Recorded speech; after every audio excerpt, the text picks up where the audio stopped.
1-0, né? Tinha sido derrotado no Beira-Rio na semana passada também por 1-0, e nos pênaltis o Boca venceu por 5-4, portanto o Boca Juniors vai enfrentar o Racing, clássico argentino, né?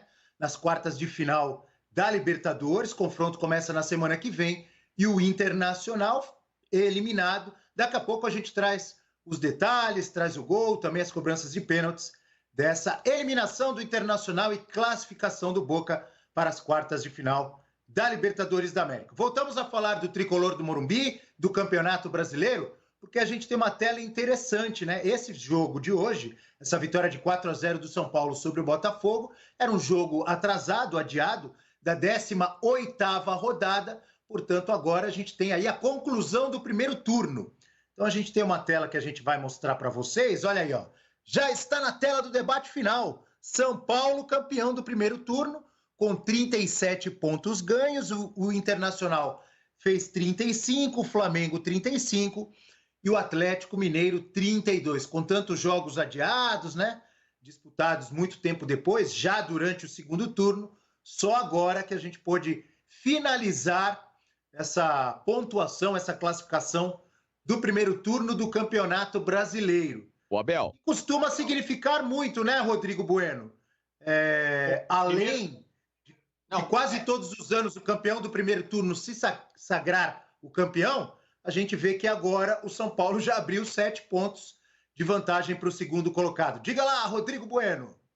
Primeiro precisa falar que o primeiro turno não acabou ainda. Tem um jogo faltando que é Palmeiras e Vasco. Mas nem o Palmeiras, nem muito menos o Vasco podem alcançar o São Paulo. Por isso que o São Paulo, matematicamente, agora conquistou o título do primeiro turno. Que também não é certeza de título do final da competição. O São Paulo ganhou o primeiro turno em 2006, ele foi campeão. Ganhou o primeiro turno em 2007, ele foi bicampeão. E ele ganhou há 2 anos. Em 2018, o time que era treinado pelo Aguirre, que tinha o Nenê, que tinha o Diego Souza, ganhou aquele primeiro turno com uma pontuação maior que essa. O São Paulo superou a casa de 40 gols, 41 pontos. Né? O São Paulo foi campeão do primeiro turno com 37. Mas esse campeonato está muito mais equilibrado. A tendência é que o campeão tenha menos pontos. Ninguém vai repetir a campanha do Flamengo, por exemplo, do ano passado, ou mesmo aquele Corinthians do Carille, né, que também estourou de pontos, ou do Tite. Então deve ser uma pontuação mais baixa, na casa dos 70 pontos. Né? Tem gente fazendo conta de 70 pontos, acho que não dá para ser campeão brasileiro. Mas 78 pontos, por exemplo, o time ganha esse campeonato brasileiro. Né? Não vai precisar fazer 80 pontos, não. Então, o São Paulo tem coisas positivas, exemplos positivos e negativos. Já ganhou o primeiro turno e foi campeão, já ganhou o primeiro turno e perdeu a taça. Eu acho que até mais dos que os resultados, porque muita gente imaginava que o São Paulo fosse vencer esses jogos últimos.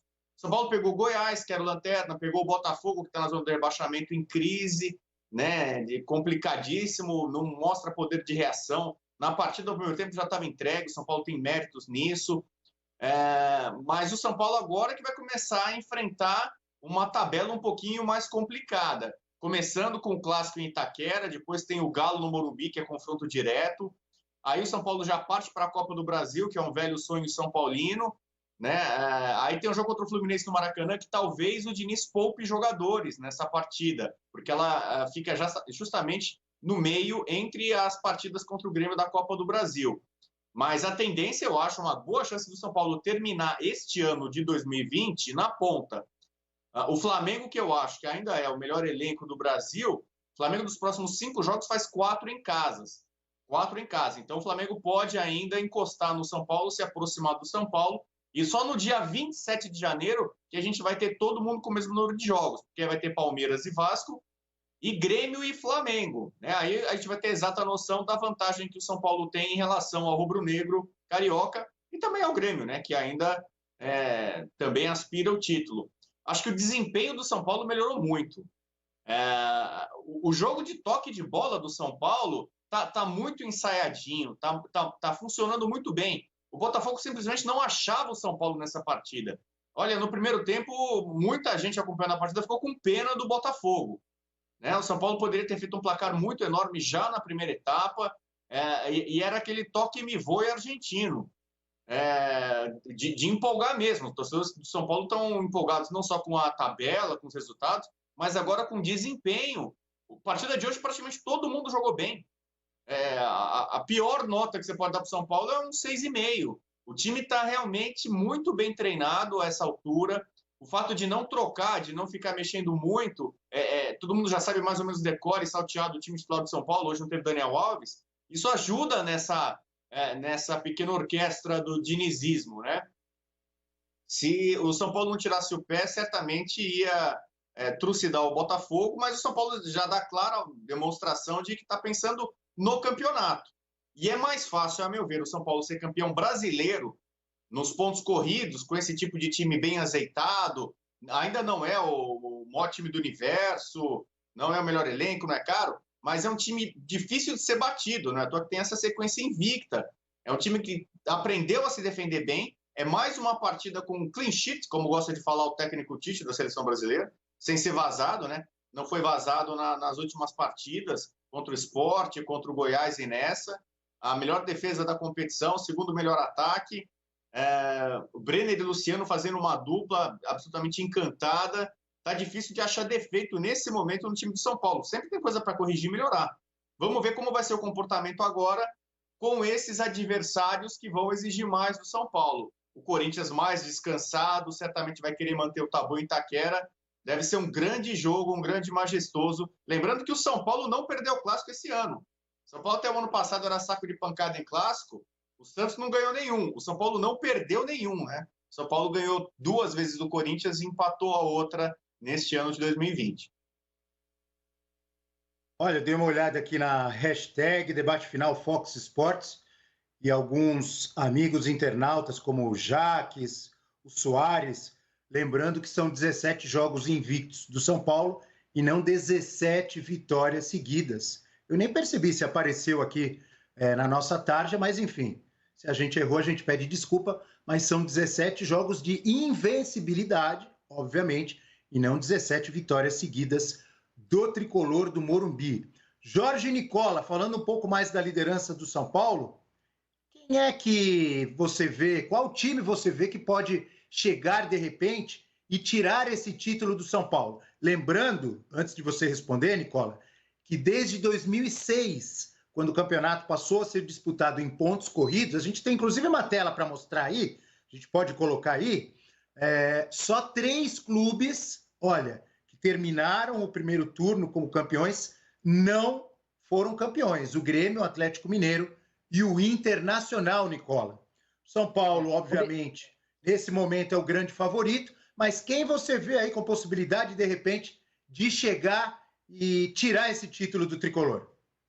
Um desses títulos que a gente viu que foi perdido em relação ao primeiro turno foi o do Grêmio em 2008, né? O São Paulo havia perdido o primeiro turno para o Grêmio e conseguiu dar a volta por cima, conseguiu ser campeão no fim da temporada.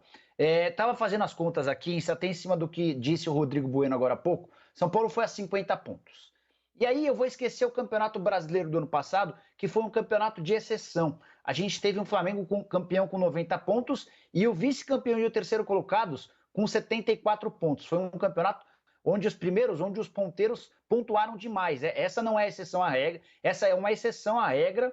E a temporada desse ano é completamente diferente da do ano passado, com os times na parte de cima desperdiçando muito mais pontos. Então, eu vou me fazer valer ao que era uma regra do Campeonato Brasileiro até então. Nunca na história um vice-campeão havia chegado a 73 pontos. Isso quer dizer, Abel, que para você conquistar o Campeonato Brasileiro por pontos corridos, isso só não vale para a temporada passada, basta você completar 73 pontos ou alcançar 73 pontos que você tem uma pontuação de campeão. Por exemplo, o 538, que é um site que a gente usa na ESPN sobre estatísticas, ele prevê que possa ser campeão um time com 70. Mas vamos trabalhar com os 73 pontos, que valeriam título em todas as edições do Campeonato Brasileiro por pontos corridos, exceção ao do ano passado. Se o São Paulo tem 50 pontos, a gente está dizendo que o São Paulo precisa de mais 23 pontos nas 14 partidas que ainda tem por fazer. 23 pontos, se a gente fizer, imaginar 7 vitórias para o São Paulo e 2 empates, seriam 9 jogos, o São Paulo ainda poderia perder outras 5 partidas. Matemática não é o meu forte, mas acho que é isso, né? Se são 14 jogos que ainda restam, se perdesse 5 vezes, ganhasse 7 e empatasse 2. para um time que não perde a 17 partidas, não é uma matemática tão complicada. E aí, tem um outro ponto que talvez seja bem importante ser destacado. O São Paulo do Fernando Diniz é um São Paulo que, durante quase todo o período, esse período de um ano, foi um time muito instável.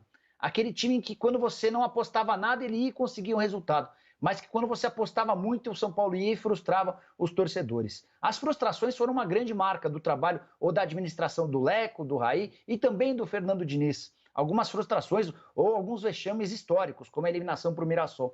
Mas o São Paulo de hoje, ele parece ser bem estável, bem regular. Eu acho que essa maturidade, essa segurança, essa sobriedade do São Paulo, ela também foi muito adquirida a partir do momento em que o São Paulo conseguiu eliminar o Flamengo da Copa do Brasil. Você me perguntou qual o adversário que mais mete medo no São Paulo. Eu tenho certeza que é o Flamengo, e eu acho que as próximas rodadas vão dizer muito sobre o campeonato. O Flamengo tem